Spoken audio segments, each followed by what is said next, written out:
pie, oye, ponte en pie, oye, oye, oye, levántate, oye, negro, negro, negro, negro,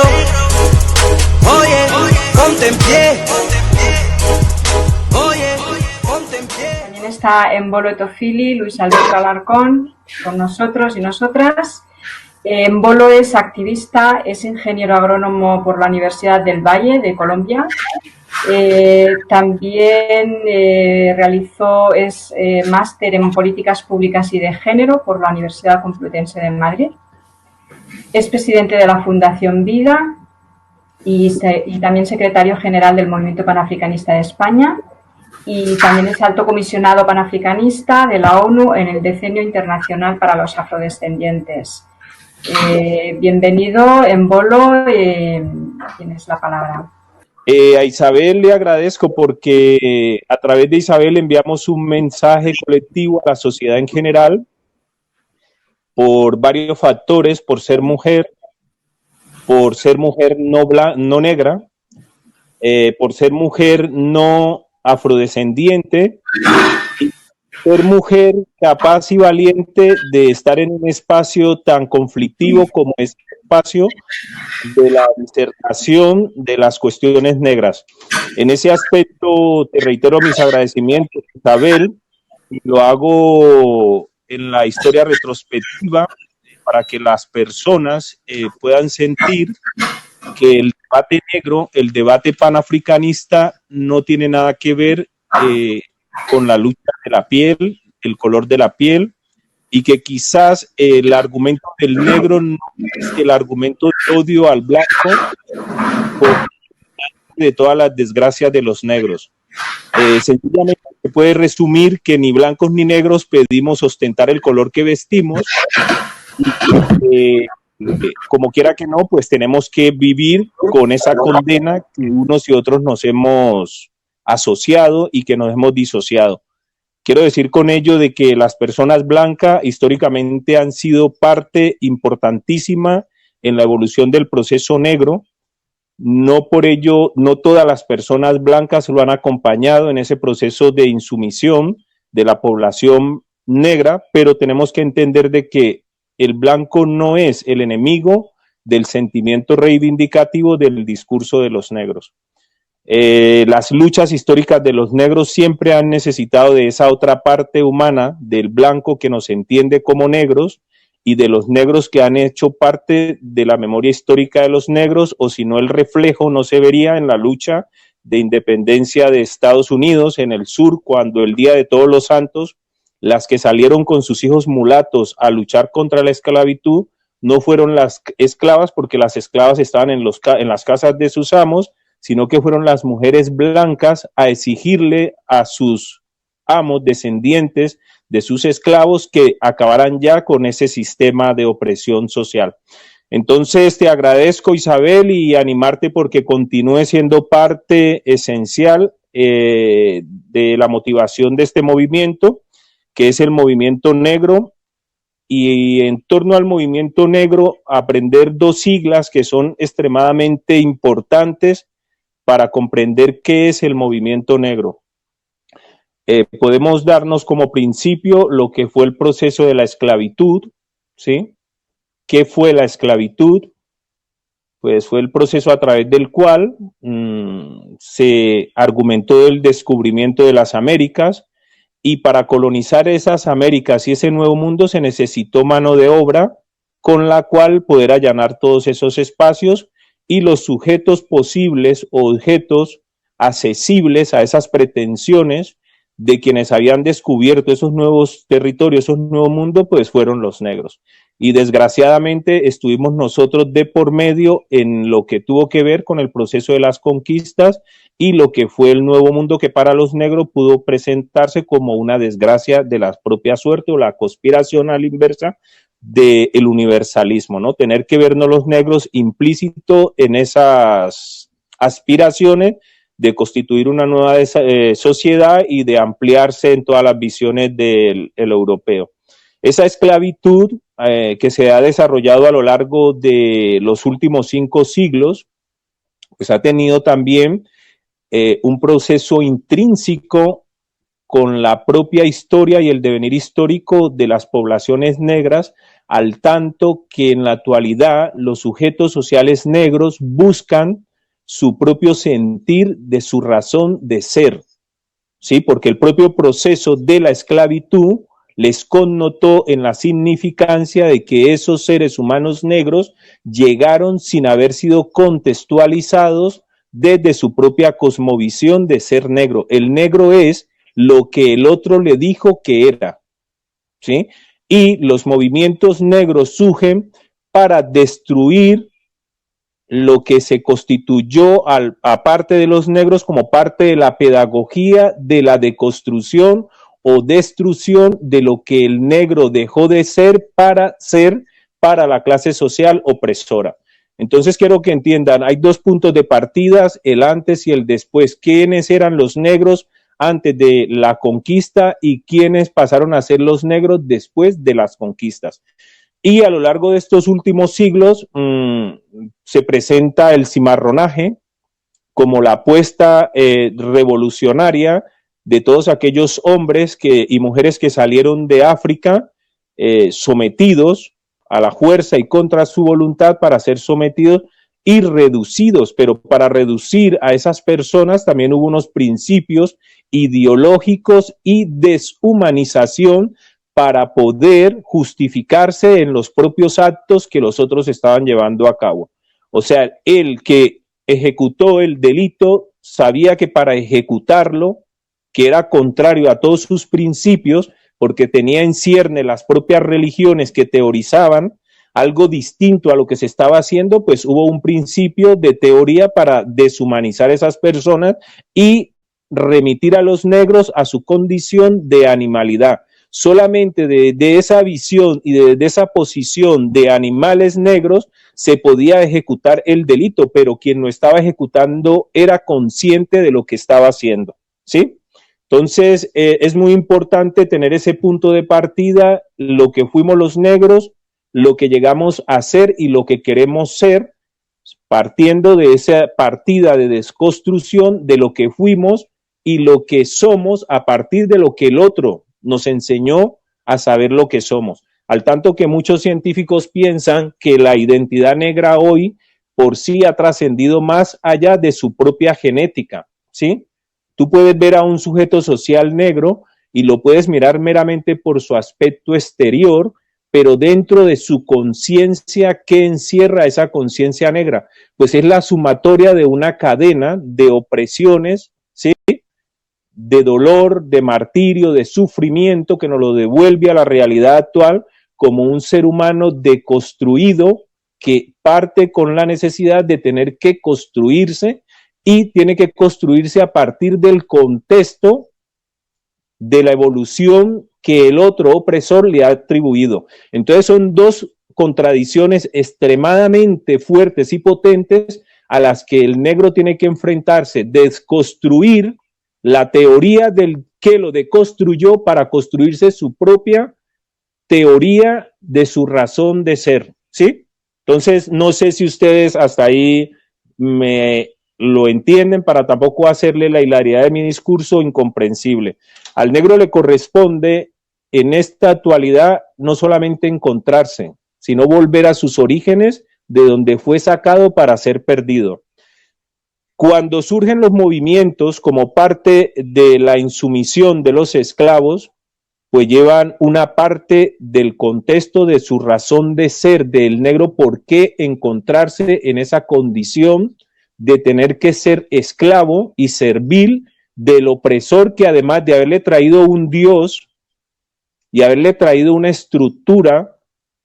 de desarrollo distinta a la que él tenía, ¿cómo podía interpretar que aquel que le traía el desarrollo también le convertía en objeto de su propio proceso de desarrollo que le había descategorizado para presentar al negro como involucionado, animal y sin alma, objeto proclive a ser útil a las pretensiones del civilizado que le estaba incivilizando, porque la esclavitud no fue una estructura de civilización ni de alfabetización, fue una estructura de construcción de una identidad que hasta el entonces tenía sus atributos, tenía sus categorías, pero que el blanco para poder ejecutar su delito tenía que destruirla. Y si no la destruyó con su pedagogía, la destruyó a punta de látigo, al tanto que sobre la piel de los negros se marcaba con hierro candente. Que la historia se niegue a contarlo es otra cosa, porque el sentido del dolor práctico ahora nos ruboriza la piel.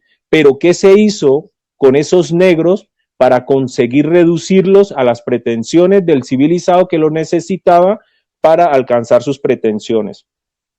Con eso nace el movimiento de los cimarrones, y los cimarrones pues es también una definición propia del conquistador, del colonizador, llamar rebelde o cimarrón a aquel que no se ajustaba a ese derecho que se había atribuido el blanco de apropiarse de ese otro para conseguir sus fines. Entonces, el civilizado llamó salvaje al que no se dejaba reducir por su nivel de desarrollo y de civilización. ¿Y qué eran los cimarrones? Pues eran salvajes que no se dejaron reducir a la voluntad de los opresores. Y como salvaje, pues tuvieron que hacer enfrentamiento a los civilizados. Pero ¿quiénes eran los civilizados? Los que llegaban con otra categoría y otro estatus social para presentar otro estadio de la humanidad distinto de aquellos a quienes habían reducido a su condición de animalidad. Entonces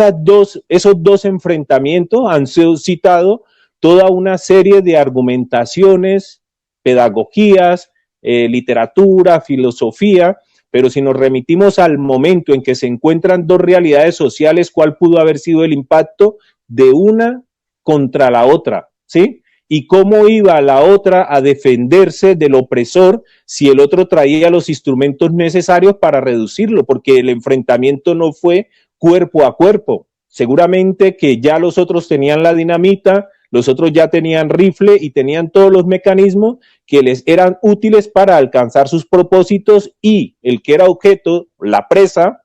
no tenía dónde esconderse para ser capturado, ¿sí? Entonces el movimiento cimarrón surge como parte de oposición a ese reduccionismo y a ese sometimiento que los civilizados le imponen a aquellas personas que ya les han descategorizado, les han deshumanizado, les han quitado el alma y lo han reducido a algo menos que una cosa. Una cosa, porque en ese entonces un animal merecía más amor de los opresores que esa cosa negra que se habían encontrado y que era útil para los fines concretos que necesitaban los civilizados. Pero los civilizados sabían de su delito, porque la religión ya llevaba largos siglos teorizándose. Habían tres religiones enfrentadas: el Islam, estaba el cristianismo, pero también venía el judaísmo como parte encíclica de toda esa metodología de trabajo. Por lo tanto, no se puede justificar al colonizador en su acervo de desconocimiento con la depreciación del valor no atribuido a esa presa de la que él necesitaba para el logro de su fin. Y los cimarrones surgen como frente de oposición a todo ese proceso de sometimiento. Durante el proceso del cimarronaje, el opresor nunca reconoció ni atribuyó ningún mérito ni categoría a esos salvajes que se le enfrentaban. No hubo un principio de heroicidad, ni siquiera se les tuvo como vanguardista, porque para el momento, ¿cómo puede ser que unos seres reducidos a simplemente cosas puedan pensar en la necesidad de tener resistencia, de oponerse a lo que el otro le está haciendo creer que es la mejor vía de salida a su estilo de vida, ¿no? Porque los negros vivían en lo que era su estilo de vida, que seguramente para el otro no sería el mismo, y que por pertenecer a la selva, al monte, pues lo convertía en un mono más de esa selva a la que el conquistador llegó. Entonces, los cimarrones nacen como parte de oposición a ese sistema de opresión, de captura, y ese sistema que duró durante 500 años seguramente no en el calendario romano, sino que la esclavitud se perpetuó muchísimo más allá de los confines donde nadie se ha atrevido a llegar. Porque primero, desposeer a la persona de lo único que le da el sentido práctico a su vida, que es su razón de ser, su alma, su espíritu, para remitirlo al sentido práctico de verlo como cosa, como animal, y sufrir de esa opresión de no tener libertad de expresarse, que se pudo dañar genéticamente en esos seres humanos para que ahora en el siglo XXI les pidamos más de aquello que los otros nunca nos quisieron dar. Entonces, desde ese punto de partida, a los cimarrones nunca se les vio como vanguardistas, jamás se les vio como líderes políticos, ni como científicos de nada, sencillamente eran salvajes que no se dejaron reducir por el civilizado que quería con ellos conquistarles, pero aún, aunque se haya tenido esa resistencia de los cimarrones, la esclavitud se perpetuó y se dice que en ese entonces los negros eran algo que un material desechable de usar y de tirar, y que no se podía delimitar cuál era los años de vida de un esclavo, porque era a tal las jornadas y abusos del opresor que los negros no dormían sino para despertarse a la labor diaria del esclavista que le quería sacar el sumo de provecho al que estaba siendo explotado a fin de tener sus beneficios, ¿no? Entonces se dice de que no fueron 3 ni 4 negros los que se implicaron en la esclavitud, sino que dejó de haber generaciones y que las mujeres dejaron de producir hijos útiles a la reproducción de su generación, y los negros que nacían en la condición de esclavos. Y todos aquellos que dejaron de reproducirse, ¿cuántas generaciones negras dejaron de comprometerse en la construcción de un mejor futuro de la propia sociedad negra? Pues se llega a cuantificar de que las víctimas negras podrían rondar los 100 millones de seres humanos, ¿vale? Ya a mediados del siglo XIX, pues surgen teóricos negros, gente que ha ido evolucionando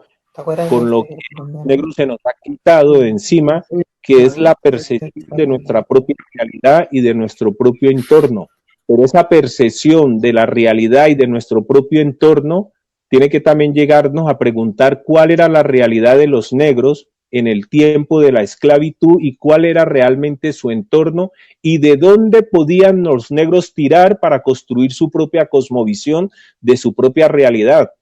Era un entorno tan estrecho que no podía haber producción, ni generar formación, ni idea distinta al entorno que el propio esclavista le estaba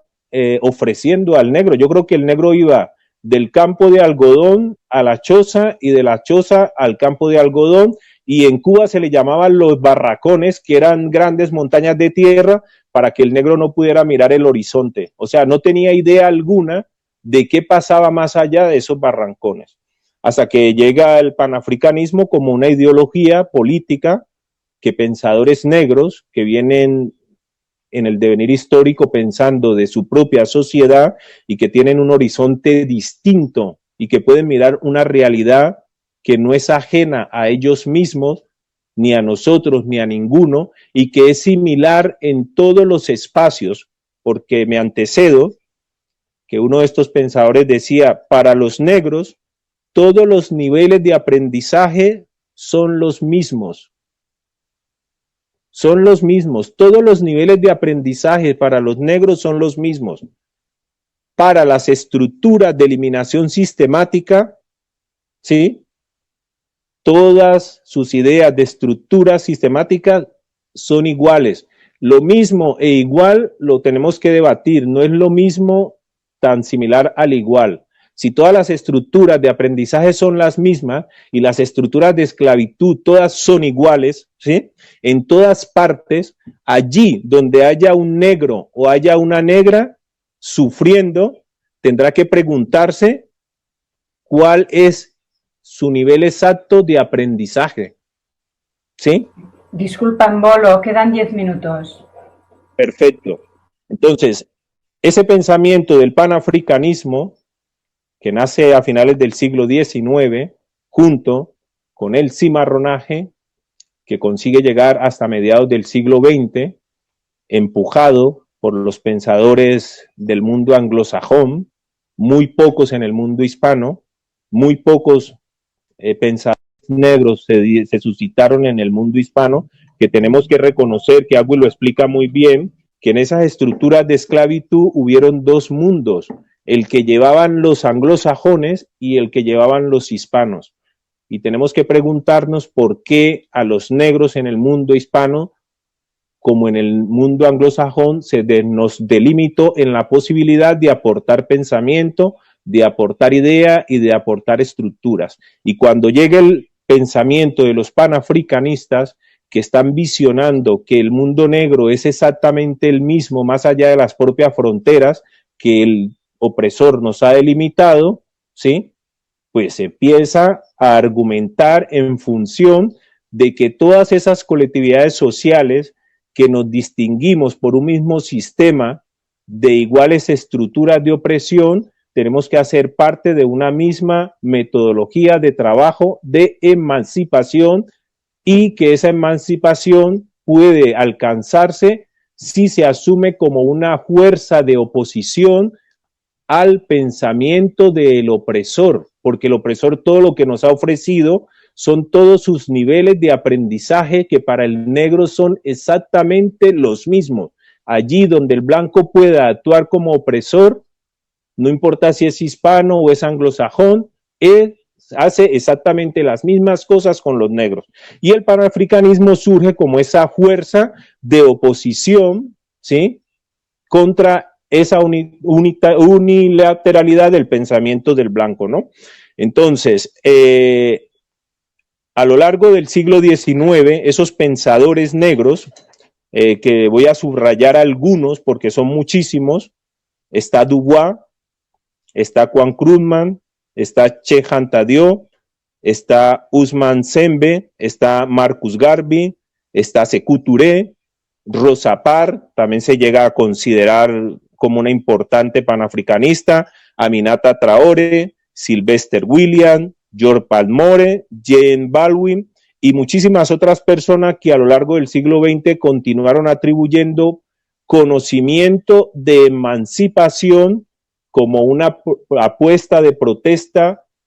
de choque frontal contra el pensamiento unilateral del opresor blanco. Se darán cuenta que el panafricanismo es incluso más antiguo que las ideologías liberales, ¿sí?, que el conservadurismo y que las ideas del capitalismo y el comunismo. Enfatizo que el panafricanismo enfatiza en la lucha,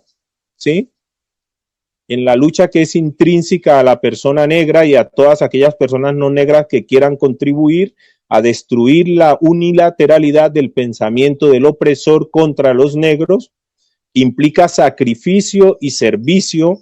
a una causa concreta. A los negros nos implica tener simpatía y afinidad para con nuestro propio proceso, porque en la estructura de deconstrucción social de los negros, lo que más surgió fue alejar a los negros de tener posibilidad de verse reflejados en su propia realidad. Nosotros no tenemos posibilidad de hacer análisis crítico con respecto a nuestras propias estructuras de sometimiento. Ningún negro razona con respecto del rancho donde vive, la pobreza de la que hace parte, la miseria, el sistema de exclusión, segregación, marginalidad y opresión que el otro le ha puesto como parte de su propuesta en las estructuras de su modelo. Razonan, son los pensadores negros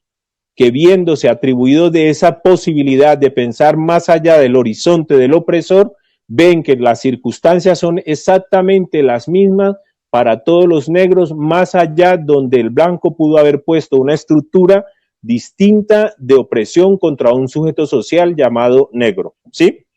Entonces, todas estas definiciones y categorías, que poco a poco las iremos estudiando, pues nos enfrenta a las nuevas generaciones, a las mías, porque todos fuimos en un momento dado de nuestras vidas nuevas generaciones, como los que vendrán, a plantearnos la posibilidad de aportar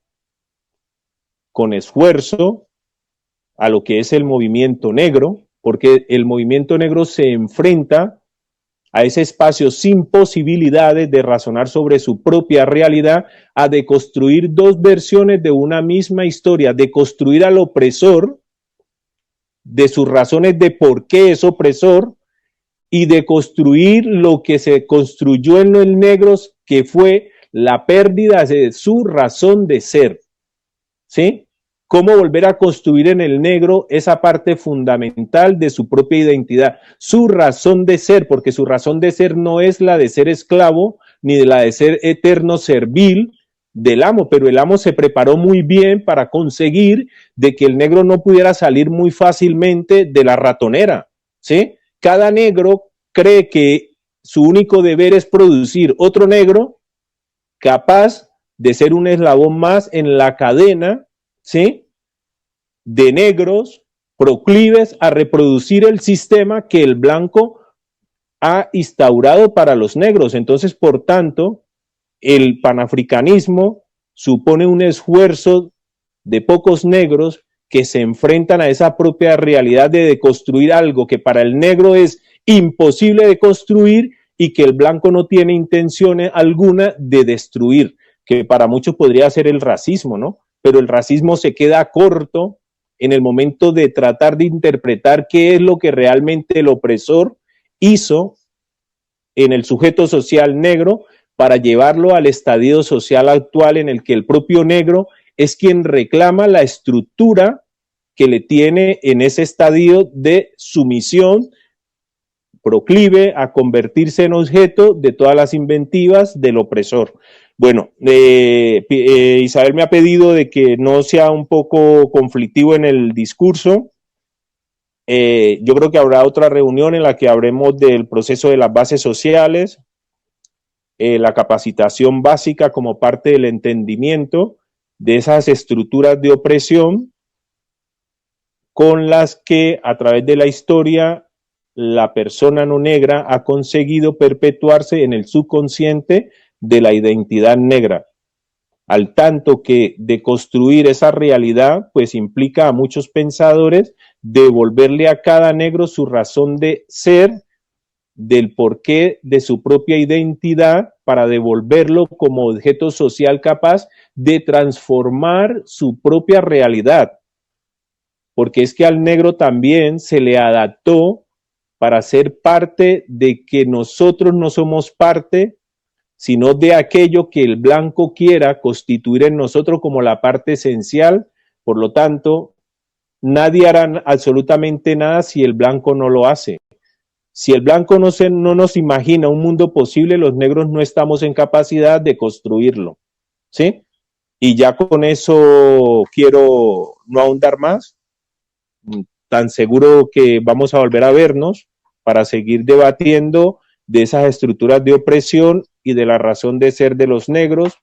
para entender el panafricanismo, para entender el cimarronaje, para entender el proceso de lucha de bases, pero también para correspondernos o enfatizar en la necesaria lucha, el sacrificio y el servicio individual de cada negro, con una lucha concreta que son las conquistas de los negros, para que muchos negros podamos hoy vernos a través del sistema de Zoom, podamos sentirnos libres y argumentar de que vivimos en libertad y podemos coger un tiquete de viaje. Si no hubiesen habido esas personas como los cimarrones luchando por nuestra libertad, ni sucedáneamente se hubiesen dado los panafricanistas, los negros, no lo dudemos, que en este momento ni ustedes, ni yo, ni ninguno estaríamos aquí pretendiendo vernos libres, porque inclusive no hemos conseguido